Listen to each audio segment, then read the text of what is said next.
Assalamualaikum warahmatullahi wabarakatuh. Nahmaduhu wa nusalli wa nusallim ala rasulihil karim. Amma ba'da. Teman-teman semua, belakangan ini beredar sebuah video yang mana ada seorang suami membakar foto preweddingnya sendiri, dan itu dilakukan di depan istrinya sendiri dengan alasan karena dianggap foto itu atau memajang foto di rumah itu termasuk perbuatan syirik. Nah, teman-teman semua, bagi sebagian orang mungkin ini terlihat sebagai bentuk kesungguhan dalam menjaga akidah. Tapi justru disinilah masalahnya, teman-teman. Ketika semangat agama tidak diimbangi dengan pemahaman yang matang, maka yang lahir adalah sikap berlebihan. Tindakan ini bukan hanya soal membakar sebuah foto, teman-teman. Tapi ini menunjukkan pola fikir yang semakin sering kita temui. Yaitu baru belajar agama, lalu semua hal yang tidak dilakukan Nabi langsung divonis sesat. Langsung disebut bid'ah, bahkan sampai ke tingkatan syirik. Pola ini banyak muncul dari kajian-kajian yang biasanya dari lingkungan Salafi Wahabi. Pendekatannya sempit dan semua diukur hanya dari satu sudut pandang saja. Bang, benet foto prewedding tanyonya kenangan tanyo Bang Hai. Ya Allah, ada. Ya Allah, la ilaha illallah. Yo gambar no syirik kepada Allah tanyo membutuhkan Tuhan tanam cina sembah. Tapi nyo syirik kepada Allah tanyo harus tak lapui. Dosa yang paling besar oleh Allah, dosa syirik kepada Allah. Ibarat haji kita jatuh di atas langit, kita disambar oleh burung, kita dibawa tempat yang jauh. Besar sekali dosanya. Allah diampunkan dosa. Kurang yang berbuat syirik kepada Allah. Allah ampunkan dosa selain syirik, tapi Allah diampunkan dosa syirik. Adalah dosa yang syirik Allah diampunkan. Sama sekali Allah diampunkan. Ini kita bakar aja. Ya Allah. Kita bakar aja. Tidak mau aku memusuhkan Tuhanku dengan berarti apapun. foto tanyo syirik sihnya nah. Foto tanyo dalam rumah tanyo syirik, boneka apapun Iya, kan tutung. apapun itu syirik kepada Allah. Hanya butuhkan yang ciptakan Allah. Yang nak betul-betul yang sampah madum. Hanya ni mau. Ya Allah, ada ka tutung hanali. Hanali ka begitu. Teman-teman semua, para ulama sejak lama membahas soal gambar. Dan banyak yang membedakan antara gambar dengan foto. Karena foto bukan karya seni yang meniru ciptaan Allah. Ia hanyalah sebuah pantulan cahaya saja. Dalam mazhab Syafi'i sendiri, dan banyak ulama-ulama kontemporer lainnya, berpendapat bahwasanya memajang foto bukanlah tindakan yang diharamkan. Bahkan itu dianggap sebagai perbuatan yang mubah, selama tidak mengandung unsur yang diharamkan secara terpisah. Ustaz, boleh gak majang foto keluarga? Boleh. Tapi katanya haram. Yang haram itu patung 3 dimensi, dicetak, dipahat, dibentuk, diukir patung, disenter, ada gambarnya, itu yang gak boleh. Malaikat gak masuk ke rumah kalau ada patung. Tapi malaikat yang gak masuk itu malaikat rahmat. Malaikat maut masuk. Foto keluarga, bapaknya sopan, ibunya pakai jilbab.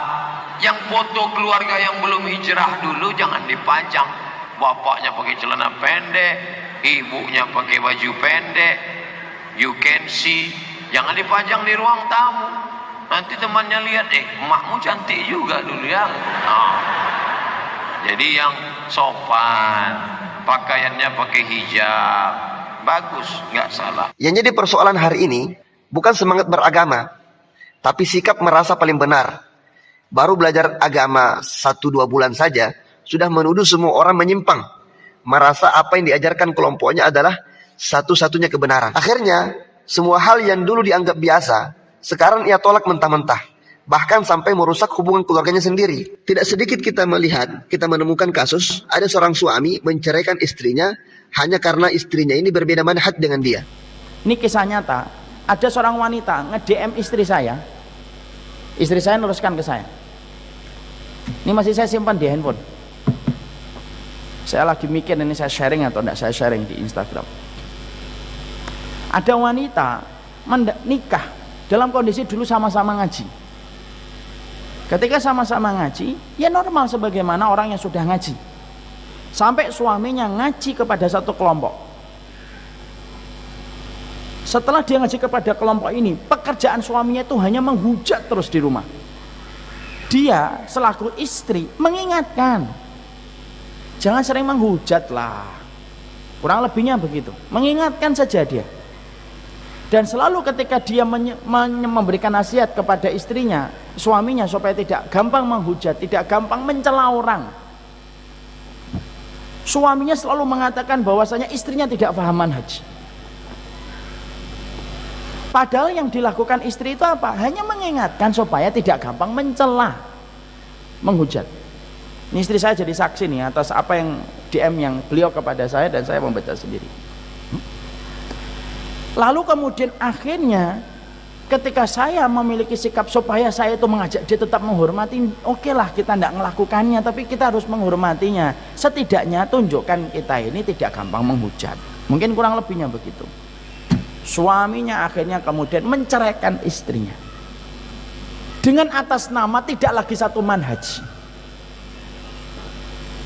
Padahal istrinya, saya itu tidak pernah melakukan apa-apa. Bibu itu panggilan istri saya. Saya itu tidak pernah melakukan hal-hal yang kemudian selama ini yang menurut saya kurang, saya pun tidak melakukannya. Saya hanya mengkondisikan suami saya supaya sikapnya jangan sampai berlebihan. Dicerai sama suaminya, punya anak satu, umurnya 1 tahun. Lalu sang laki-laki sekarang sudah nikah dengan wanita yang katanya satu manhaj dengan dia. Padahal saya tidak melakukan apa-apa. Saya tidak kemudian melakukan tindakan dosa besar. Saya tidak membuka aurat. Saya tidak kemudian meanuin keluarganya. Saya melaksanakan kewajiban. Kesibukan saya hanya ngajar anak saya. Itu pun anak dia. Apa yang salah dengan saya? Coba ibu, kalau dengarkan curhatan kayak gitu. Ini wanita beriman loh. Dia pakai hijab. Dia juga kajian. Juga paham tentang Islam. Tapi ketika manhaj itu ditempatkan lebih tinggi daripada iman, seakan-akan iman itu mentah kalau sudah berhadapan dengan manhaj. Lihat orang yang sering menganggap kita itu sebelah mata dengan kata-kata ini tidak sama manhajnya dengan kita, seakan-akan tidak beriman sama Allah. Enak betul yang menganggap orang. Bahkan ada juga seorang ibu diusir oleh anaknya, kemudian dia melapor ke Kang Deddy Mulyadi waktu itu. Dia diusir dengan alasan karena ibunya ini masih sering ikut tahlilan, sering ikut maulidan, dan anaknya ini menganggap perbuatan itu adalah perbuatan bid'ah dan syirik. Makanya ibunya ini diusir oleh anaknya sendiri karena masih ikut amalan-amalan yang sering diamalkan oleh orang-orang aswaja. Kenapa ibu punya anak?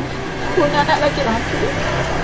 Berapa orang punya anaknya? Punya anak 4, yang satu di Lampung. Yang satu di Lampung, udah rumah tangga. Sudah rumah tangga semua. Terus yang laki-laki yang bungsu. Umur berapa yang bungsu? Sudah umur 40-an sekarang. Terus? Kalau dia tahun 77. Ya dulu kan laki-laki itu sayang sekali. Kalau Kaswara malah nggak disayang orang tuanya, saya sedih. Iya, Ya, ibu yang anak laki-lakinya sekarang di mana? Ada di Tanjung Priok juga, tapi karena dia beda aliran sama saya. Beda aliran apa sih? Salaman juga nggak mau. Wah, ibu dianggap nggak satu aliran, salaman nggak mau. Tapi lebaran kemarin bisa salaman. Itu sampai 3 tahun baru sekali karena dimarahin sama kakak-kakaknya. Kok bisa gitu ya? Lo agama apapun kan ngajarin patuh sama orang tua. Enggak itu, sholawatan katanya ini. Oh, ibu suka sholawatan? Sholawatan katanya nyanyi, terus enggak tahlilan, enggak yasinan. Oh, itu bid'ah, nggak boleh. Sehingga hilang sopan santun sama orang tua. Oh, jadinya ibunya nggak diakui sama dia sebagai ibu. Nah, inilah dampak kajian-kajian dari Salafi Wahabi. Ada orang-orang yang baru hijrah ikut kajian, kemudian didoktrin bahwasanya apa yang mereka ajarkan itu adalah kebenaran, di luar daripada itu adalah perbuatan yang salah, bid'ah dan lain sebagainya. Makanya banyak di antara mereka ketika pulang kajian, mereka tuh merasa paling benar, mereka merasa paling suci, ya. Bahkan seakan-akan mereka sudah memegang pintu surga, teman-teman. Nah, itulah dampak dari kajian-kajian Salafi Wahabi. Teman-teman semua, Islam itu agama yang luas, bukan hitam putih. Ada khilafiyah, ada konteks, ada ijtihad. Bukan semua yang tidak dilakukan Nabi itu otomatis menjadi bid'ah. Dan tidak semua bid'ah itu sesat, teman-teman. Karena Al-Imam Asy-Syafi'i sendiri seorang mujtahid mutlak yang insya Allah pemahaman agamanya lebih luas daripada yang mengaku manhaj salaf itu, yang mengaku orang-orang salafi itu. Nah, Imam Syafi'i sendiri itu mengatakan bid'ah itu ada 2, ada hasanah, ada sayyi'ah, ada mahmudah, ada madmumah, ada bid'ah yang baik, ada yang tercela. Nah ini yang mengatakan adalah seorang Al-Imam Asy-Syafi'i mujtahid mutlak yang diakui di seluruh dunia. Nah orang-orang Salafi tidak menerima adanya bid'ah hasanah. Padahal jika diukur dari segi keilmuan Imam Syafi'i kemudian dibandingkan dengan ulama-ulama mereka, itu jauh ya antara langit dan sumur bor. Tapi mereka ya tetap bersikuku karena memang mereka sudah didoktrin oleh ustaz-ustaznya. Pokoknya yang benar itu hanya kita saja. Pendapat di luar Salafi itu kalau tidak disahihkan oleh Albani, kalau tidak disahihkan oleh ulama-ulama mereka, maka itu tidak benar. Walaupun yang mengatakan itu seorang mujtahid mutlak setingkat Imam Syafi'i. Nah teman-teman semua, beragama itu harus disertai akhlak. Dan akhlak itu tumbuh dari ilmu, bukan dari rasa paling benar. Kalau benar-benar ingin menjaga tauhid, maka mulailah dengan menjaga adab, menjaga akal sehat, dan menjaga cara kita memandang sesama. Semangat hijrah itu baik, tapi jangan sampai hijrah menjadikan kita asin dari hikmah.